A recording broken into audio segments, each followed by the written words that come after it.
John here with the Blues Guitar Institute, and this is your Tuesday Blues, where we take cool acoustic blues concepts and we break them down into small bite-sized chunks. Now, what we're going to talk about today is adding a cool fingerstyle element to the Texas groove, the Texas shuffle pattern. And we covered the pattern and a couple of rhythmic techniques that you got to have down back in Tuesday Blues lesson number 191. So check that out if you haven't already. But if you've got this little rhythm figure down and some cool rhythm techniques to go with it, then you'll be ready for this. Here's the quick recap of the pattern.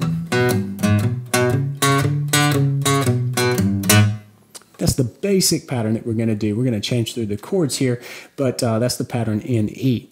And what we're going to do here is once we get up to this D, and then we start the descending part of this pattern, we're going to add in some notes on top. They'll sound like this.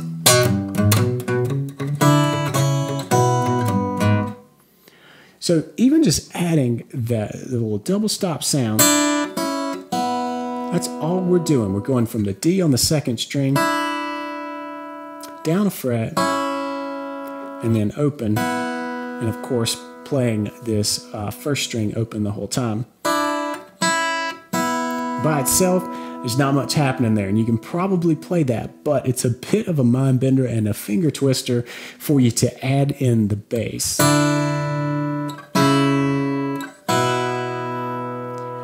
And we're not going to stop there. We don't want that bass to just get those single note pinches like this. You want the bass to keep thumping along and grooving on that Texas style shuffle. And you may have a tendency, if you're like me as a picker, you may have a tendency to want to reverse that and play the top notes twice and the bass once with a strong downbeat on your thumb.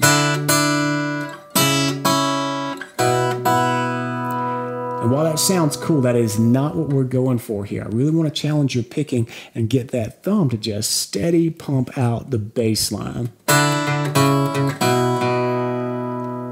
And do your best to let these top two strings ring.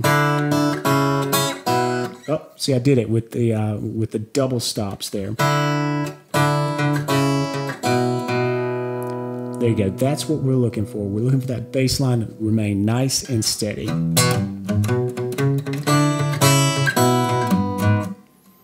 Take some time and make sure that you can do just that before you move on. But if you've got that and that's easy picking for you, then let's continue with the rest of this 12-bar progression. The next thing that we're going to do is really kind of begin with the same concept, this in mind, but we're going to alter it slightly. So here's the second time around on our E part. All right, so we're just going to start out the same and come back up this time. Rather than going down like this, we're going to come back up to our D bass. And once we do, just hit that one time and we're going to do this cool chromatic walk up. This is happening from our F sharp on the 6th string, and we're going to walk up chromatically with these three notes, and you can see we're trending right toward that A note. And we're not going to fret that, but we're headed to A when it comes to our bass. All right, so we've got this, descending, and then this little move.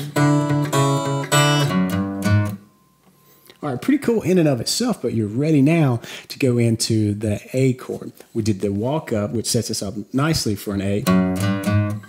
But we're going to use the open string and give ourselves some space in musical time to move up to this part of the fretboard. We're just going to kind of get into a little bit of a different spot, change things up here. We could continue here, but why not have some fun and prove that we can move around the neck a little bit. So what we're going to do is the walk up, and then we're going to target this 7th fret. So we hit the open A, and then we hit this E on our 7th fret 5th string. And then the 8th fret, you can kind of hear the same thing happening here. go from our E to our F sharp.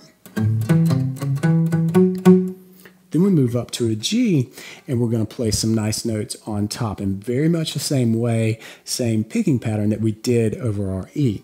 We're going to do it here. 10th fret is our bass, and then 8th fret on the 2nd string. And then we're going to do the same thing. We're going to back down a fret. All right.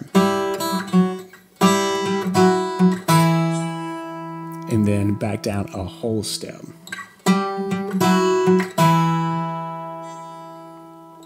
All right, so here's that part.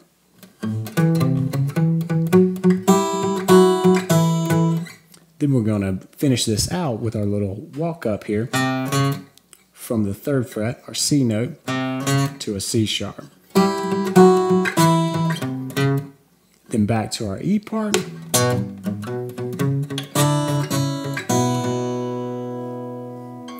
Then do our little walk up, and we'll play the B to A, 5 chord to 4 chord, just like we did back in 191. Back to our E. It's just a little something special to end out this 12-bar progression here. So we did the same thing there that we did in the very first section of this. We're just walking down. Keep pumping on that bass on your 5th string. Then we're just going to do one of those cool little blues bends on that D note, 3rd fret, 2nd string.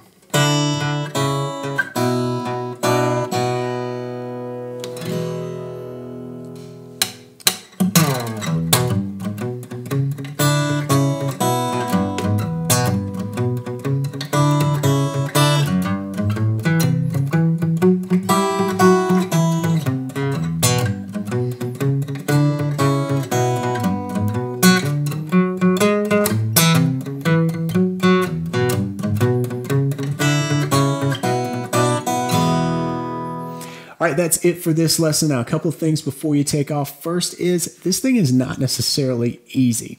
You know, we're not doing a lot melodically. We're just playing little lines like this. But don't get frustrated if that simple thing becomes tough, because you're doing a lot at the same time here. You're keeping a bass line going while doing that. And that's no small order.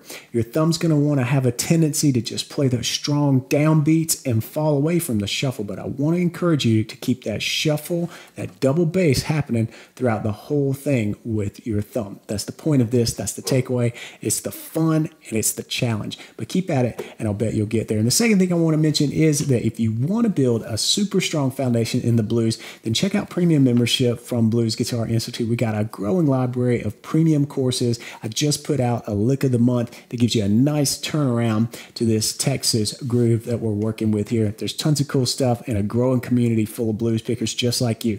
So head on over to Blues Guitar Institute and check out the premium membership. And I'll see you right here next week for another Tuesday Blues. Until then, practice smart and play on.